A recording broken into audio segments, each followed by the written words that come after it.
The next topic is dating and the Islamic way. And the speaker is Imam Abdul Malik. Inshallah, he'll answer the question, how to proceed when you have to meet with that special someone. Assalamu alaikum. I like that sound. Assalamu alaikum. Bismillah ar-Rahman ar-Rahim. Alhamdulillahi Rabbil Alameen. In the name of Allah, the Beneficent, the Most Merciful, we bear witness that nothing should be worshipped except Allah, and we bear witness that Prophet Muhammad is his last prophet and messenger. Wow. Good topic. How many of you, let me see how many brothers and sisters can be honest. How many of you would like to get married? Raise your hand. Brothers, I should see all of your hands. All right, come on. Adam and Eve, not Adam and Steve. Come on. Come on, brothers. Come on, talk to me. I'm going to say it again. Brothers, how many of you brothers would like to get married? All right, good. Thank you. I was about to leave. No offense to anybody. Brother says, I'm going to be as quick as I can. Because to me, this kind of presentation, for myself, I need about an hour and a half. So I'm going to do whatever I can and as quick as I can. First of all, I thank Allah for being a Muslim. And I thank Allah for being considered a radical Muslim. People are boycotting my speeches now. And that's a good sign. And it's amazing, I have to say this. All the large Islamic conferences I'm attending, the Muslims have all the nice topics. While their Muslim brothers and sisters are being killed all over the world, everybody's mouth is zipped and everybody's shaking in their boots. We have nice topics. This is a very important topic for you, but I just thought I'd make that comment. Because what people call radical speeches that I give are speeches that reflect the reality of the condition that Muslims today are in and the oppression that we face at the hands of wicked rulers who sit in high places. But back to dating. I just thought I'd say that. Now, first of all, it's nice to date. There's nothing wrong with dating. It's nothing wrong with dating if you're dating your wife. That's fine. No, I'm being honest with you. You know, it's amazing. When men do get married, they don't even date their wives no more. If I was to talk to you right now, quickly, you have brothers and sisters who are married. Some of your parents, they sleep in separate rooms, and if they sleep in the same bed, they don't face each other no more.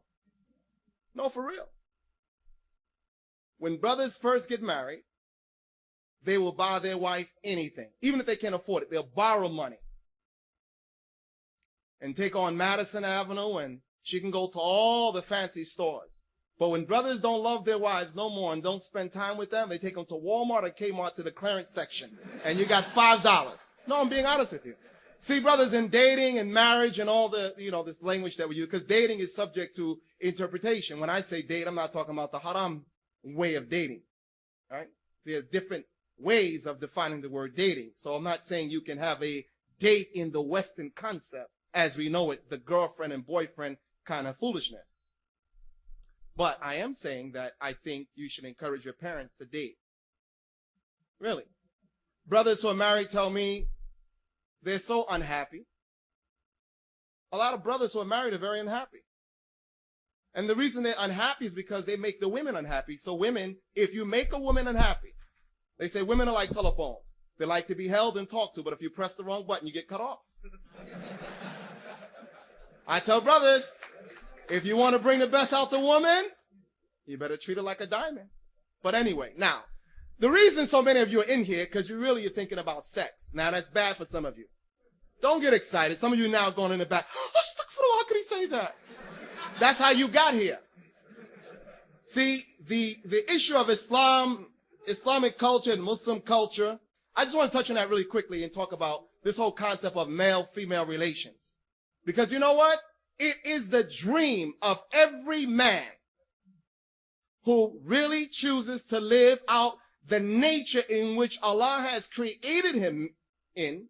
It is his ultimate desire from being a little boy. We look for the opposite sex. We look for a woman. It's natural. It is the natural inclination of a girl who is later to become a woman to look and search the world for the young man of her dreams. And every human being has this unique experience, but when we live in a culture of silence and hypocrisy, then everything is taboo and you cannot speak the truth because you will be scolded and you're not a good Muslim.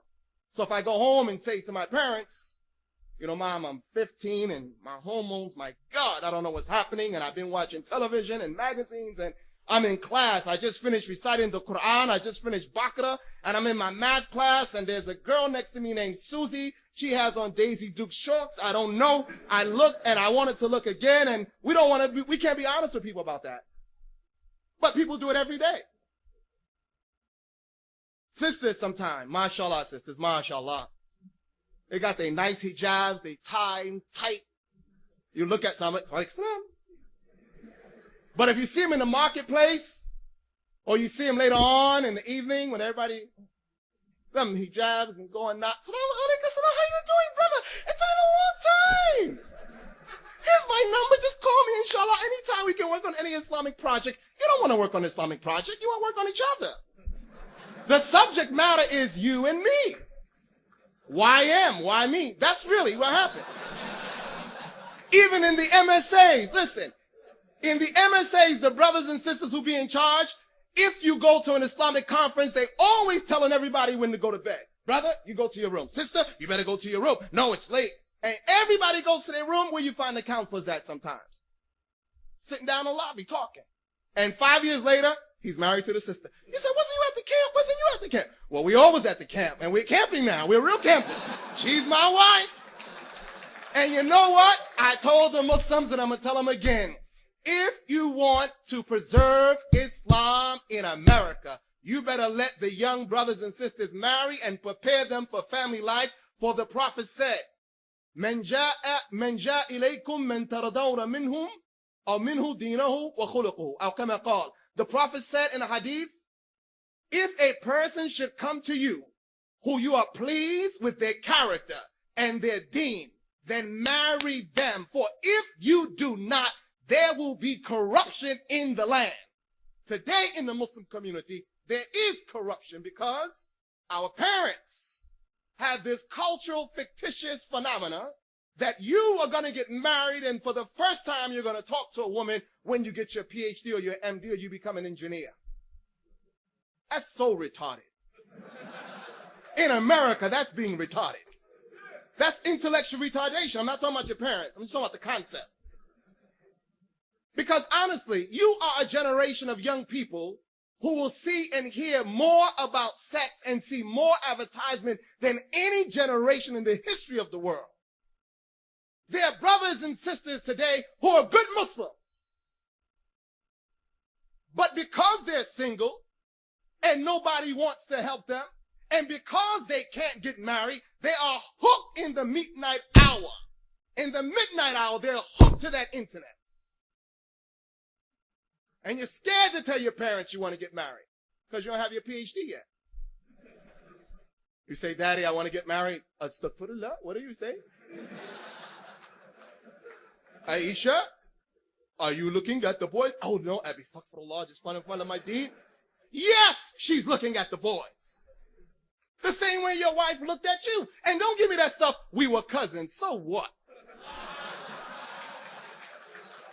Brothers tell me, brother, I married my cousin. And you probably was playing with her when she was little. You know, hey, I throw you a plane, you throw me a plane.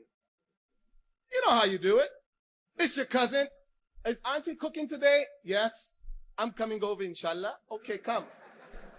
No, we're playing games, really. I'm seeing so many brothers. I give brothers salam sometime. I don't have a lot of time. I give brothers salam sometime. I say, Assalamu alaikum, brother. How you doing? Alaikum salam. How you doing, brother? Alhamdulillah. Brother, you married? No.